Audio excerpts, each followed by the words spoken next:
Hello बच्चों, let's see the question. The question से match the entries of column 1 with those of column 2। हमें column 1 और column 2 को क्या करने हैं बच्चों, मैच करवाने हैं। तो इसमें फर्स्ट ए में हम लोग देख पा रहे होंगे क्लोरोप्लास्ट का फंक्शन क्या होता है। इसको हमें देखना है 1 2 3 एंड 4 में मैच करवाने हैं। फोटोफॉस्फोराइलेशन क्या होते हैं, केल्विन रिएक्शन क्या होते हैं और जाइलम के वर्क क्या होते हैं, इसके फंक्शन क्या होते हैं, ये सारे बात करने हैं। चलिए इस सारे क्वेश्चन को सॉल्व करने से पहले हम लोग कुछ की कॉन्सेप्ट के बात करते हैं। की कॉन्सेप्ट जो कि बच्चों बहुत ही इंपॉर्टेंट है इस क्वेश्चन के लिए, और इस क्वेश्चन को सॉल्व करने के लिए की कॉन्सेप्ट बहुत ही ज़रूरी है। सबसे पहला बात करेंगे हम लोग, फर्स्ट पॉइंट बात करेंगे क्लोरोप्लास्ट के बारे में। क्लोरोप्लास्ट क्लोरोप्लास्ट ये क्लोरोप्लास्ट क्या होते हैं बच्चों, इसके जो मेन वर्क होते हैं किसके लिए होते हैं, मेन वर्क फोटोसिंथेसिस के लिए होते हैं। तो इसमें हम लोग क्या नोट डाउन करेंगे, फोटोसिंथेसिस। फोटोसिंथेसिस फोटोसिंथेसिस में बच्चों क्या होते हैं, लाइट एनर्जी को केमिकल एनर्जी में क्या करना, कन्वर्ट करना। Light energy converted into energy converted into chemical energy, इसी को क्या कहते हैं बच्चों, फोटोसिंथेसिस कहते हैं। अगर इसके रिएक्शन की बात करें, केमिकल इक्वेशन की बात करें बच्चों, तो केमिकल इक्वेशन क्या होते हैं, 6O2 plus H2O in the presence of chlorophyll and sunlight, in the presence of chlorophyll and sunlight, chlorophyll and sunlight, it gives it gives it gives C6H12O6 plus O2। इसको अगर balance करना चाहे तो यहाँ पे 6, यहाँ पे भी वाटर 6 मॉलिक्यूल और ऑक्सीजन के भी यहाँ पे 6 मॉलिक्यूल रिलीज होंगे। बच्चों हम लोग जानते हैं कि कार्बन डाइऑक्साइड से ग्लूकोज का फॉर्मेशन होता है। किससे, CO2 से किसका फॉर्मेशन हुआ है, CO2 से बनता है आपका ग्लूकोज, और वाटर के मॉलिक्यूल से बनता है आपका ऑक्सीजन। ये इंपॉर्टेंट बात पॉइंट है जो कि क्या होने चाहिए, हमें याद होने चाहिए।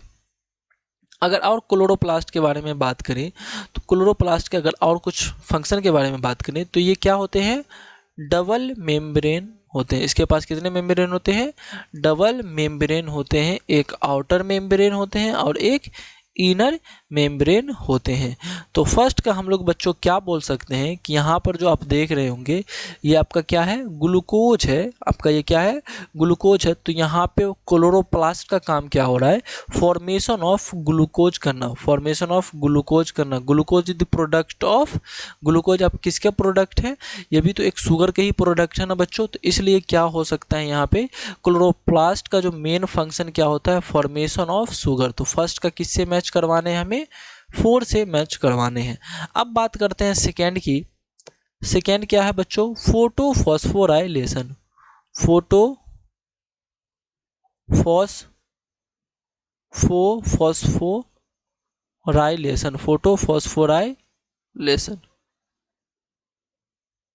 फोटोफॉस्फोराइलेशन इसके काम क्या होते हैं बच्चों, ये जो काम करते हैं ये लाइट रिएक्शन में इसका मेनली वर्क होता है। लाइट रिएक्शन में इसका मेनली वर्क होता है। और इसके कुछ फंक्शन के बारे में बात करेंगे।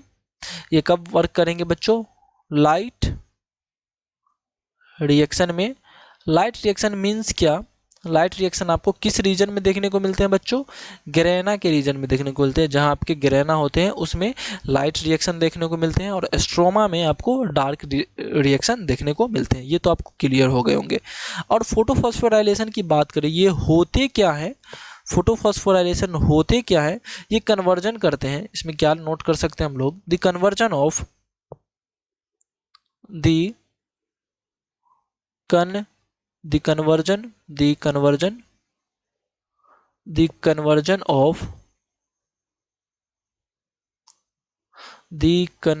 of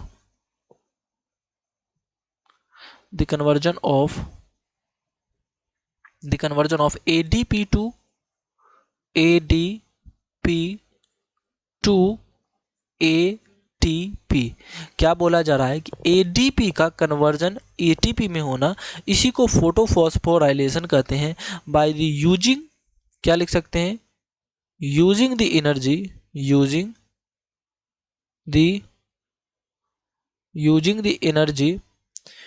the energy of sunlight, using the energy of sunlight, using the energy of sunlight by the activation of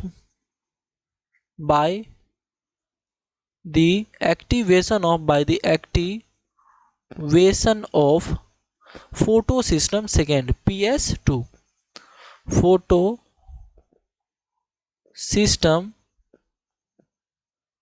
second। Okay बच्चों, और हमने अभी क्या बात किया, डार्क रिएक्शन किस में देखने को मिलते हैं, डार्क रिएक्शन किस में देखने को मिलते हैं बच्चों। जैसे लाइट रिएक्शन की बात करें ग्रेना में, तो डार्क रिएक्शन किस में देखने को मिलते हैं, dark reaction is seen in stroma region, stroma. Okay बच्चों, अब बात करते हैं इसके अगर फोटोफॉस्फोराइलेशन की, तो इसका काम क्या है लाइट रिएक्शन में, तो बी का क्या हो जाए आपका फर्स्ट हो जाएगा। अब बात करते हैं किसके बारे में, जाइलम की, आपके डी के बारे में बात करते हैं, यानी 4th नंबर की अगर बात करें जाइलम की। और थर्ड सी आपका ऑटोमेटिक पता चल जाएगा बच्चों, ठीक है। जाइलम की अगर बात करें हम, जाइलम की अगर बात करें हम,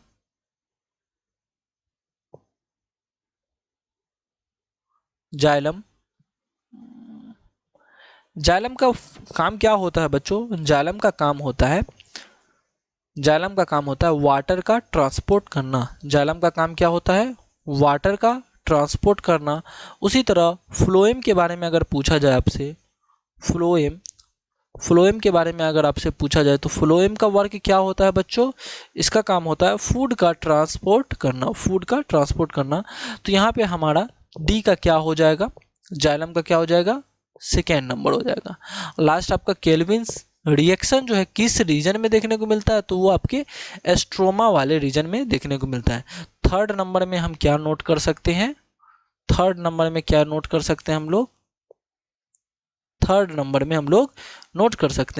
kelvin reaction is seen in stroma region, तो बच्चों यहाँ पर अगर आप लोग हम मैच करें फर्स्ट का थर्ड, फर्स्ट का फोर्थ होगा तो ये ऑप्शन तो नहीं होगा, फर्स्ट का फोर्थ होगा ये भी नहीं होगा, फर्स्ट का फोर्थ, और ये फर्स्ट का वन है तो ये भी नहीं होगा। तो आप यहाँ पे अगर ऑप्शन देख सकते हैं A B and this is C and this is D. इसको मैं कंप्लीट क्लियर कर दे रहा हूँ बच्चों।